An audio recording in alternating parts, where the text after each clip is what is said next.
मेरे वालिद साहब को थ्रेड तो थे। हमने 12 अपने जो बिरादरी के बड़े थे, हमारे नवाब मीर अली बुगटी थे, तो कल रात भाई भी इनके साथ थे कि रात के 3 बजे वशेन बुगटी है जो डिफेंस में रहता है, उन्होंने फ़ोन करके भत्ता मांगा। वो तो एक 4 महीने से भत्ता मांग रहा था, अभी पैसे दो वरना हम तेरे को नहीं छोड़ेंगे। तो भत्ता बाबा से मांगा। बाबा ने कहा आप कौन होते मैं आपको भत्ता दूँ। तो उसके बाद बाबा को बोला आप अपना जो है ना अंजाम देख लेना। जी नाज़रीन, कल होने वाले अफसोसनाक वाक़े के बाद जो शहीद अब्दुल सत्तार बुगटी है, जिनका ताल्लुक़ एक सियासी पार्टी से भी रहा है और समाजी कामों में भी वो पेश रहते थे, और आज उनके नमाज जनाजा जो है वो अब्दुल्ला गबोल गुट में अदा किया गया, जिसमें सैकड़ों की तादाद में जो है वो इलाके के साथ साथ मुख्तलिफ जो है वो मुल्क भर से लोग आए और उन्होंने उसमें जो है वो नमाज जनाजा अदा किया गया। और हर आँख आज जो है वो शहीद के लिए अक्शबार है और उनके गमज़दा है। उनके जो है वो साहबजादे हमारे साथ मौजूद है, अताउल्ला बुगटी, और उसके साथ जो ज़ख्मी उनके नौजवान बेटे हैं जो ज़ख्मी हुए थे कल, उनके साथ वो मौजूद हैं। उनसे जानते हैं वाक़या हुआ कैसे, वाक़े के पीछे हक़ाइक़ क्या हैं। काफ़ी कन्फ्यूजन के शिकार है लोग कि ये वाक़या कैसे पेश आया। तो उनके साहबजादे हमारे साथ मौजूद हैं, अताउल्ला बुगटी, उनसे जानते हैं। अताउल्ला, बताइएगा ये वाक़या कैसे पेश आया? क्या कोई थ्रेड्स थे वालिद को, या कोई सियासी मामला था, या कोई भत्ते का मामला था, या कोई डकैती का, क्या असल वजह क्या है? जी, मेरे वालिद साहब को थ्रेड तो थे। हमने 12 अपने जो बिरादरी के बड़े थे, हमारे नवाब मीर अली बुगटी थे, और जैसे हमारे मुक़द्दम वडेरा जैसे हमारे कबाइल में होते हैं, हमने सबको बोला था भाई इनका कोई मसला हमारे साथ है तो बताएं। तो कल रात भाई भी इनके साथ थे कि रात के 3 बजे वशेन बुगटी है जो डिफेंस में रहता है, उन्होंने फ़ोन करके भत्ता मांगा। वो तो एक 4 महीने से भत्ता मांग रहा था, अभी पैसे दो वरना हम तेरे को नहीं छोड़ेंगे। तो भत्ता बाबा से मांगा। बाबा ने कहा आप कौन होते मैं आपको भत्ता दूँ। तो उसके बाद बाबा को बोला आप अपना जो है ना अंजाम देख लेना। तो सुबह जैसे भाई और बाबा जा रहे थे वापसी अपने घर की तरफ आ रहे थे वहाँ ज़मीनों से, तो आगे 4 बाइकों पे लोग खड़े थे, 2 आगे खड़े थे, 2 उनके पीछे, जो दोनों फायरिंग की है उन्होंने, हमने तो वीडियो बना ली उनकी।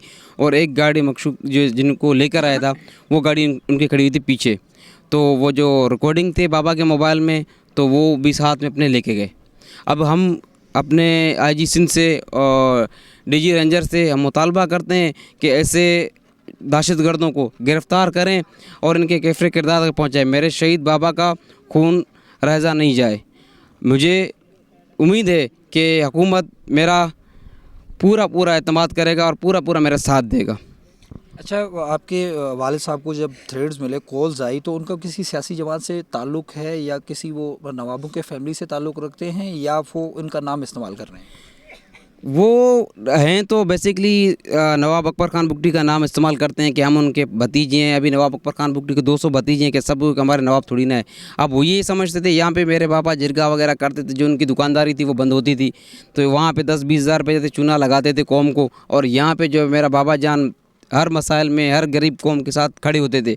तो उनका कारोबार बंद था, तो उनको मेरे बाबा से बहुत उनको रुकावट था, तो इसलिए उन्होंने ये समझा कि इनका शहीद करना बेहतर है। तो उन्होंने बाबा से फ़ोन किया। बाबा ने कहा आप कौन होते भाई मैं आपके पास आऊँ, आप मेरा नवाब भी नहीं हो, मुक़द्दम भी नहीं हो कि मैं आपके पास आऊँ और आप मुझे बेइज्जत करें। तो हम ग़ुलामी नहीं मानेंगे, हम आपके पास नहीं आएंगे। उसके बाद बाबा के मोबाइल में रिकॉर्डिंग भी है, सब कुछ था, लेकिन वो मोबाइल साथ में लेकर गए।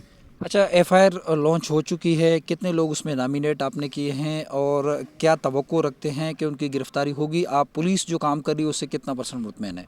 जी, पुलिस ने तो यकीन दहानी कराई है कि हम मुलज़िम को गिरफ़्तार करेंगे, जैसे आप बोलोगे वैसे करेंगे। हमने 3 मालूम है और 4 नामालूम जो है ना हमने एफआईआर में करवाई है।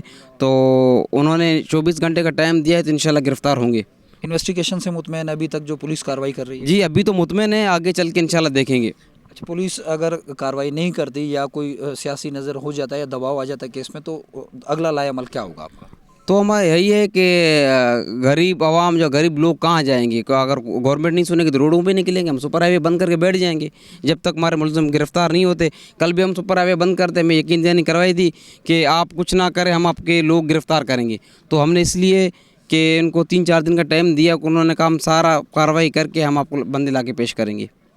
जी बिल्कुल, ये अताउल्लाह बुगटी उनका कहना है कि अगर इंसाफ के तकाज़े पूरे ना हुए तो यकीनी तौर पे वो जो है वो सुपर हाईवे बंद करेंगे, धरना देंगे, क्योंकि इनको इंसाफ चाहिए। और इन्होंने मुतालबा किया है कि डीजी रेंजर से, चीफ जस्टिस ऑफ पाकिस्तान से, सिंध हाई कोर्ट के जो आला जज हैं कि वो इस खुद नोटिस लें इस कत्ल का, ताकि जो मावरा अदालत कत्ल है, इसको कत्ल किया गया है, तो उसको इंसाफ मिले। यहाँ पर ज़ख्मी उनके साहबजादे मौजूद हैं, अज़मतुल्लाह, उनसे पूछते हैं वाक़या कैसे पेश आया, कहाँ वालिद साहब के साथ जा रहे थे, कैसे वाक़या पेश आया, आपने उन लोगों को जानते हैं जिन्होंने हमला किया, क्या क्या नाम है, और क्यों वालिद साहब को उन्होंने जो है वो शहीद किया? बिस्मिल्लाह। हम ज़मीनों से वापस घर की तरफ आ रहे थे, तो जिस तरह हमारी एक नदी है, नदी क्रॉस कर रहे थे, तो 4 मोटरसाइकिलों में खड़े हुए थे और पीछे गाड़ी एक खड़ी हुई थी।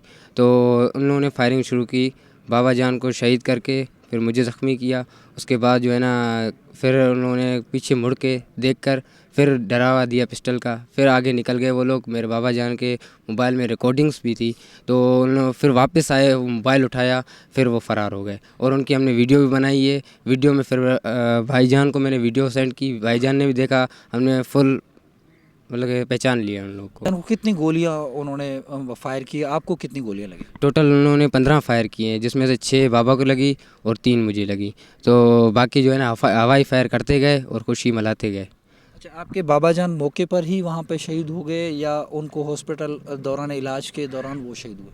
नहीं, मौके पर ही वो खड़े हुए थे, मौके पर ही उन्हें शहीद करके फिर निकल गए, मोबाइल उठा के और चले गए। अच्छा, क्या कोई उन्होंने बात बोली मारने से पहले, कोई ऐसी उन्होंने धमकी दी कि हम क्यों मार रहे हैं आपसे या आपको क्यों लाना चाह रहे हैं? वो नवाबों का बदला ले रहे हैं हम। तो उन्होंने जिस तरह बलूची में हकल बोलते हैं, उस तरह बदमाशी से कहा कि इंजाम अपना देख लिया। तो बाबा को कॉल रिकॉर्डिंग्स थी, जो पर्सनल चीज़ें थी उनकी, तो बाबा ने मना की। रात को कॉल भी उनकी आई थी, बाबा ने मना कर दिया, भाई मैं बता नहीं दूंगा। तो उन्होंने कहा कि सुबह अपना अंजाम देख लेना। तो हम लोग जिस तरह ही अपने ज़मीनों से घर आ रहे थे, तो रास्ते में ये हादसा हो गया।